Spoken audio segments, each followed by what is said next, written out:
Welcome to the Deep Dive.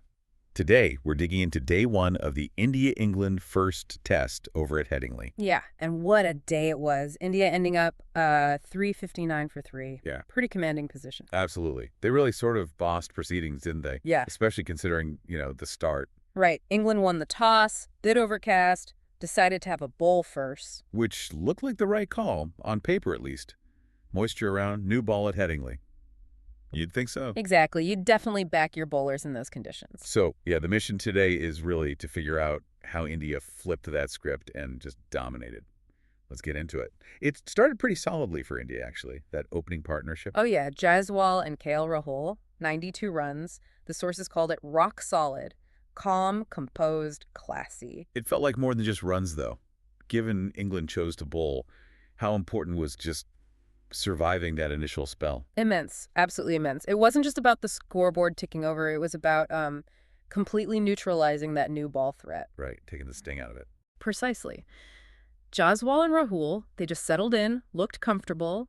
It forced England to change their plans much earlier than they'd have wanted. Made them rethink their lines and lengths. Yeah, definitely. That foundation they built, that resistance, it really set the mood for the entire day. Makes sense. But then, the first breakthrough came. Rahul, out for 42, looked pretty good up to that point. He did, yeah, looked in really good touch. But then, chased a fuller one from Brighton Carse, edged it to slip.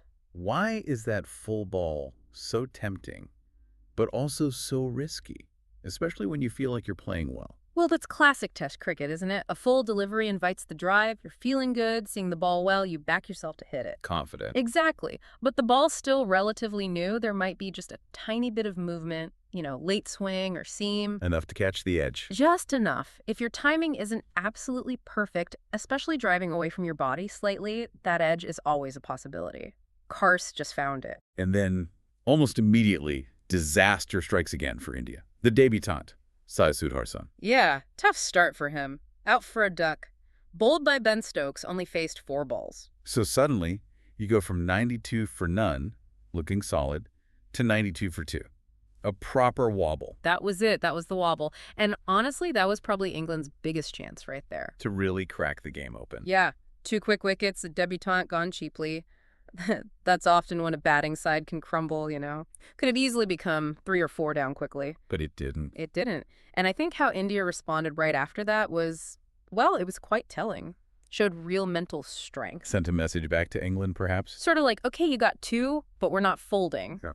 It set the stage for what came next. Which was Jaiswal and the new captain, Shubman Gill, really taking charge. They didn't just steady the ship, they put the foot down. Jaiswal continued his fantastic innings. Yeah, talk about that knock. 101 off 159 balls. Described as one of the finest overseas knocks of his career. It really was something special. Full of those, glorious cover drives, back foot punches.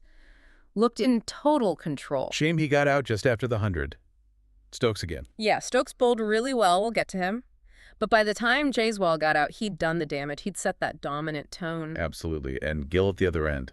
127 not out. Just pure class, wasn't it? A proper captain's knock. That's exactly what it was. The sources say pure test class mixed with calculated aggression. What does that calculated aggression look like in practice in those conditions? It's not just about hitting boundaries, is it? No, not at all. It's about picking your moments. It's about rotating the strike, putting the bad ball away firmly, but also defending solidly. It's about constantly putting pressure back onto the bowler. Keeping the scoreboard moving. Exactly. Preventing them from settling into a rhythm, from bowling maiden after maiden. Gill didn't just survive. He dictated terms when he could. That's leading from the front. And then Rishabh Pant walks in. And things get even more interesting. Huh? Yeah. His usual flair.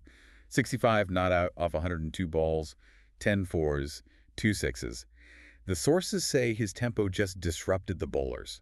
How does he do that? Well, Pant plays a different game, doesn't he? He arrives and it's like, it injects chaos. In a good way for India. Unpredictability. Total unpredictability. Most batters take time, get themselves in. Pant looks to score from ball 1 almost. Yeah. He plays shots others wouldn't attempt. Forces England to change their fields, change their plans. Constantly. Bowlers can't settle into a rhythm against him. They know any ball, even a decent one, could disappear to the boundary. It makes them second-guess themselves. Especially when they were probably hoping for a bit of respite after a Jays ball got out. Exactly. Just when they thought they might regroup, Pant comes in and just, well, takes the game away again alongside Gill. So yeah, once Pant was in, he and Gill were just completely in charge. Which leads us to England's perspective. A day to forget, really. Yeah, the bowling attack looked toothless at times. Struggled for consistency. They definitely missed James Anderson, didn't they? That veteran presence. It's not just the wickets he takes, is it? It's the control, the pressure he builds. Absolutely. His ability to just hold an end, bowl probing spell after probing spell, it puts pressure on the batters and allows others to attack. They missed that psychological edge too, perhaps. But even without him, you'd expect a bit more. Stokes was clearly the pick. Oh, by far. Bowled with real heart, used smart angles, got those two big wickets, Jaiswal and Sudharsan. You could see he was trying to make things happen. But the others? Kars got Rahul, but went for a few runs. Yeah, but expensive. And then Wokes, Tung, Bashir. They just sort of toiled, didn't they? The sources said they lacked penetration. What does that mean on a pitch like Headingley, which usually offers something? It suggests they just weren't hitting the right areas consistently enough, maybe not finding enough seam movement, maybe the lengths were a bit off. Not asking enough questions of the batters? Pretty much. They allowed Gill and Jaiswal, and then Gill and Pant, to settle and build those huge partnerships without enough sustained threat. You need to be relentless on a pitch like that, even if it's not doing outrageous things. And the final numbers just hammer it home. 85 overs bowled. 359 runs conceded. And only 3 wickets taken. Yeah. That really does tell the story of the day for England's bowlers. Ouch! So looking ahead, day 2, Gill set, Pants flying. And India still have batting to come. Oh, yeah. Nair, Jadeja, Thakur. Plenty of depth there. What's the target now? Surely they're thinking big. You'd have to think 500 plus is the minimum aim now. They're in such a strong position, they'll want to bat just once and bat big. Pile on the pressure. Absolutely. Put a massive score on the board and then unleash their own bowlers. What's England's way back? Is there one? Well, the second new ball is due relatively early tomorrow morning. That's their big chance. I've got to make you count immediately. They have to. They desperately need early wickets with that new ball. If they can break this Gill-Pant partnership quickly, maybe pick up another 1 or 2, they might claw their way back slightly. But if they don't? If Gill and Pant get through that first hour or so tomorrow, India could genuinely bat England right out of this test match by lunch. The lead could become insurmountable very quickly. High stakes for that first session tomorrow then. Massive. Absolutely massive for England. Okay, so let's wrap up day 1. Clearly it belonged to India. Jaiswal's class, Gill leading from the front, Pant doing what Pant does. A dominant display of batting. It really makes you think, doesn't it? After that early wobble, after England won what seemed like a good toss, for India to respond with such dominance, such individual brilliance and collective control. What does that tell us about maybe the mental side of Test cricket at this level? That ability to absorb pressure and then just completely turn the tables. Yeah, it's fascinating, that mental resilience, the ability to shift momentum so decisively. It's perhaps what separates the good teams from the great ones, something to definitely ponder.